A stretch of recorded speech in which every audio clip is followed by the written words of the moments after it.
petismo ele é, no fundo, um tipo de religião vestida em volta de um projeto muito inteligente de captura e retenção de poder.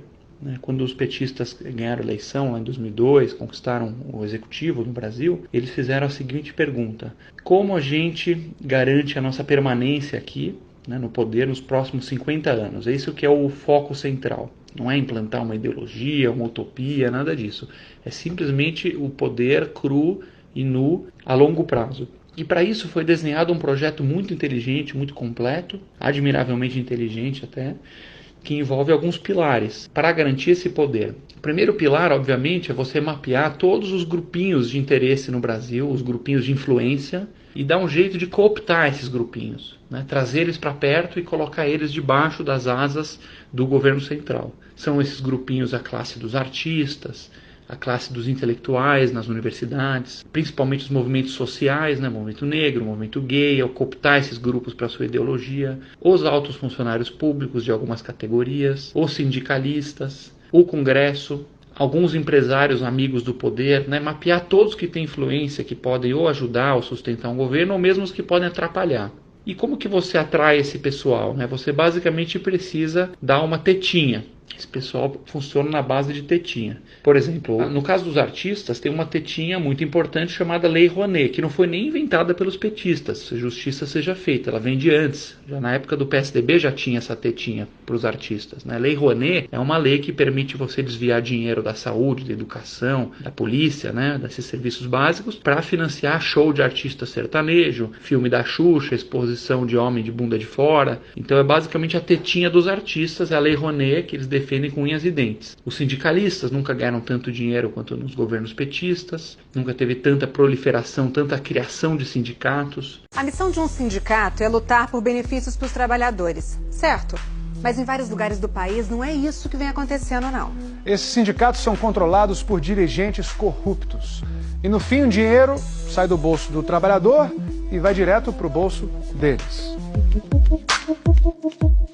Você teve um mensalão em que o governo simplesmente desviou recursos para pagar mesadas para os deputados, para o deputado dar sustentação para o governo. Foi desenhado toda uma rede aí de marionetes que o governo central conseguia ir manipulando esses grupinhos através das tetinhas. Agora, como é que você paga isso tudo? Aí vem o segundo pilar, do qual o Odebrecht é muito, muito importante. Ele é um ponto central. Você precisa escolher alguns vencedores na economia, Você precisa praticar aí um capitalismo que é completamente diferente do capitalismo real. O capitalismo real ele é o capitalismo de livre mercado, em que você tem igualdade de condições, você tem igualdade de direitos e de regras, e as empresas têm que entrar para competir de forma feroz, Para baixar custo, para melhorar os produtos, e que não tem preferidos. O capitalismo, na essência, ele não pode gerar preferidos. E aqui era o capitalismo de compadres. É exatamente o oposto que foi praticado no Brasil, aí não só pelo petismo, mas sim por várias décadas antes, em que você escolhe os amiguinhos do poder, como por exemplo a Odebrecht, ele é um exemplo do capitalismo de compadre.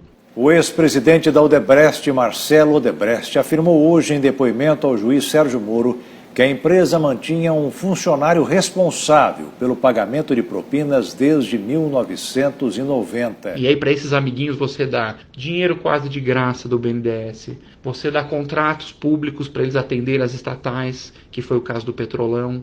Você vai dando favorecimentos para esses caras irem ganhando o jogo e ganhando muito dinheiro, muitos bilhões e bilhões e bilhões, e isso vai voltando para o partidão na forma de propina. Esse é exatamente o caso do famoso Petrolão, em que várias empresas, inclusive a Odebrecht, estiveram no centro. Funcionava assim. Partidos políticos aliados ao governo, PP, PMDB e PT, indicavam diretores para ocupar cargos na Petrobras, nas diretorias de abastecimento, de serviços, de exploração e produção, internacional e de gás e energia. Os diretores e o doleiro negociavam com diretores de empreiteiras o percentual da propina. Em troca, as empresas conseguiam os contratos. A propina saía dos cofres das empreiteiras e era distribuída aos diretores da Petrobras, a políticos e ao doleiro Alberto Youssef. 13 empreiteiras foram citadas no depoimento como participantes do esquema, entre elas Camargo Correia, Odebrecht, OAS, Queiroz Galvão, Andrade Gutierrez e Mendes O Júnior. primeiro pilar, então, é a cooptação de grupinhos e oferecer tetinhas para manter essa turma toda quietinha e apoiando o governo. Segundo pilar, escolher alguns amiguinhos para ficarem multibilionários e irrigar o esquema de corrupção. E o terceiro, para conseguir fechar a conta desse Estado que é absolutamente ineficiente, guloso, desse polvo gigantesco que é o Estado brasileiro, que devora tudo ao seu caminho, é você empobrecer, claro, a classe média e a população mais pobre, né? Alguém tem que perder nesse jogo aí. Se tem tantos grupinhos ganhando, alguém tem que perder. E quem perde é o povão e mais ainda a classe média.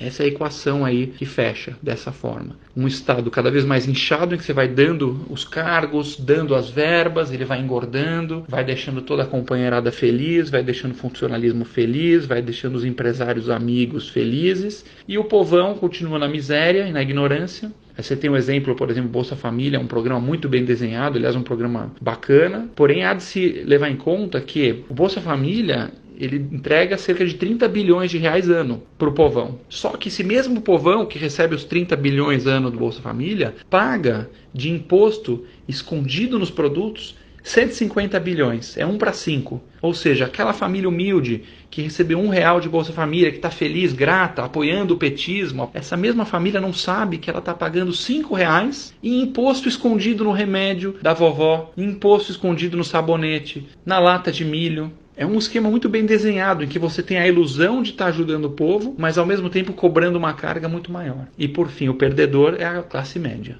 Aí é preto no branco. A classe média é o verdadeiro grupo de escravos do Brasil. Se você quiser resumir o Brasil em uma frase, é basicamente um sistema político que escraviza a classe média e alimenta as tetinhas dos grupinhos. Isso é o Brasil. Você, como classe média no Brasil, você faz um péssimo negócio. Péssimo.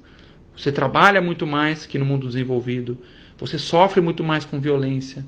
Você sofre muito mais com estresse, você passa horas no trânsito para chegar no seu trabalho, num lugar violento, e você recebe zero em troca. Um governo inchado, gordo, ineficiente. Enquanto a classe média ficar dormindo, as tetinhas vão ser o verdadeiro governante do Brasil e os líderes que organizam as tetinhas. Essa é a luta agora. A classe média, junto com o povo, tomando consciência, dando a sua voz nas ruas, dando a sua voz na urna, dizendo não para as tetinhas, não aos grupinhos, não aos tratamentos privilegiados, e aí retomando o Brasil a quem o Brasil deveria pertencer de verdade. Somos nós, os cidadãos comuns.